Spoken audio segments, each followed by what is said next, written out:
J'ai 21 ans aujourd'hui. Mais ce qui m'est arrivé lorsque j'avais une dizaine d'années me hante encore.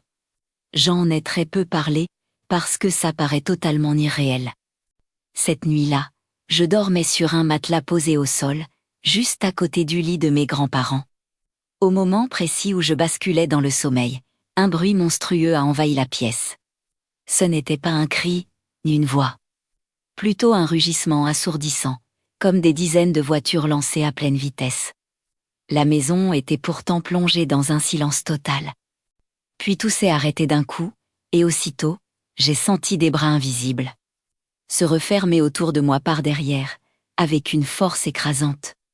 J'ai paniqué, hurlé, et je me suis jetée sur le lit de mes grands-parents en me cachant sous la couverture. C'est là que je les ai vus.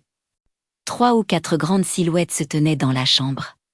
Elles portaient de longues robes sombres et des masques rappelant ceux des anciens médecins de la peste mais sans le bec. Chacune tenait un épais livre de cuir.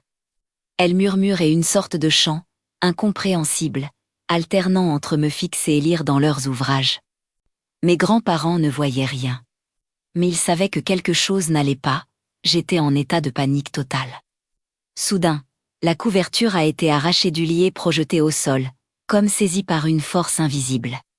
Mon grand-père s'est alors levé à crier « Sortez ces trucs de ma maison !» À ce moment-là, le robinet de la salle de bain s'est mis à s'ouvrir violemment, encore et encore, malgré ses tentatives pour le fermer. Quand tout s'est enfin calmé, les silhouettes avaient disparu, mais pas la peur.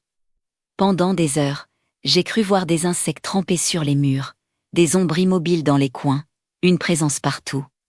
Au matin, une marque étrange, comme une brûlure, était apparue sur le mur.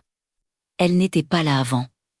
Je n'ai jamais eu d'hallucination, ni de problème de santé mentale. Mes grands-parents étaient témoins de ma terreur, et des phénomènes inexpliqués cette nuit-là. J'ai eu l'impression qu'une porte s'était ouverte, juste pour moi. Et qu'elle m'avait volé, à jamais, mon sentiment de sécurité d'enfant. Si toi aussi tu t'interroges sur ce qui se cache derrière ces expériences inexpliquées, abonne-toi pour découvrir chaque jour de nouvelles histoires vraies qui défient la logique.